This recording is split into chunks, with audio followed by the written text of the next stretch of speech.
Islamic টেলিভিশনের managing director Shams Iskandar বলেছেন, ধানমন্ডি ৩২ নম্বর এলাকায় তাকে অপহরণের ঘটনাটি একজন সিনিয়র সাংবাদিক বিকৃতভাবে উপস্থাপন করেছেন। সোমবার এক প্রতিক্রিয়ায় তিনি বলেন, ঘটনার দিন আওয়ামী লীগের লোকজন তাকে জোরপূর্বক তুলে নিয়ে যায় এবং প্রায় ৬ ঘন্টার বেশি একটি কক্ষে আটকে রাখে। পরে বিভিন্নভাবে চাপ প্রয়োগের পর তাকে মুক্তি দেওয়া হয়। শামস ইস্কান্দারের দাবি, ওই ঘটনার পর তৎকালীন আওয়ামী লীগ সভানেত্রী শেখ হাসিনা মেজর সাইদ ইস্কান্দারের বাসায় গিয়ে পরিবারের সদস্যদের সান্ত্বনা দেন। একই সঙ্গে বিষয়টি যেন বেশি দূর না গড়ায় সে অনুরোধও করেন তিনি আরো বলেন, সম্প্রতি একজন সিনিয়র সাংবাদিক তার ব্যক্তিগত ফেসবুক আইডিতে এই ঘটনাকে কেন্দ্র করে একটি পোস্ট দেন, যেখানে প্রকৃত ঘটনা বিকৃতভাবে তুলে ধরা হয়েছে। তখন আমি ক্লাস 2-তে পড়ি, 1992-93 সাল।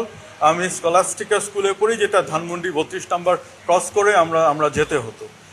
সো এইটা আমার প্রতিদিনের একটা ফিক্স রাস্তা ছিল যেখান দিয়ে আমার যাওয়া আসা করতো।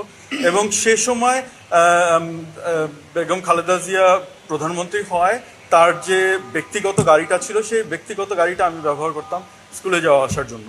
এবং সেই গাড়িটা আমার 32 নাম্বারের দিয়ে পাস করার সময় ওখানে একটা রোড ব্লক ছিল।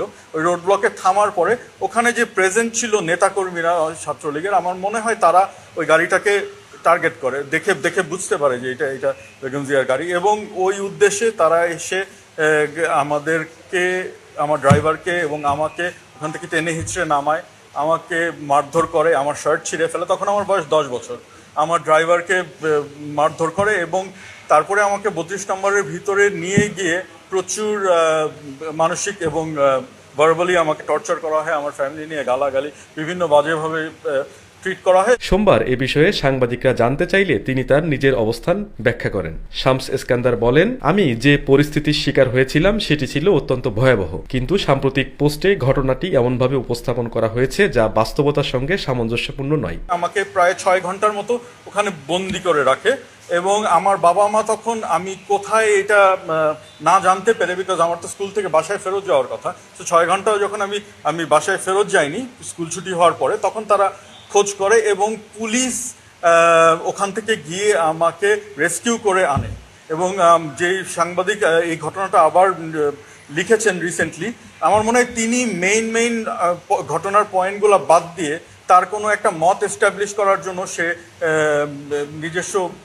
নিজস্ব একটা বয়ান এস্টাবলিশ করার জন্য সে ঘটনাটাকে খুব টুইস্ট করে লিখেছেন। এবং 10 বছরের একটা শিশুকে যে নিয়ে তারা টর্চার করতে পারে, অত্যাচার করতে পারে, এই জিনিসটা পুরা তিনি ঘটনা থেকে ঢেকে ফেলেছেন। এ সময় তিনি দাবি করেন, দীর্ঘদিন পর এ ধরনের বিভ্রান্তিকর তথ্য প্রচার দুঃখজনক এবং প্রকৃত ঘটনা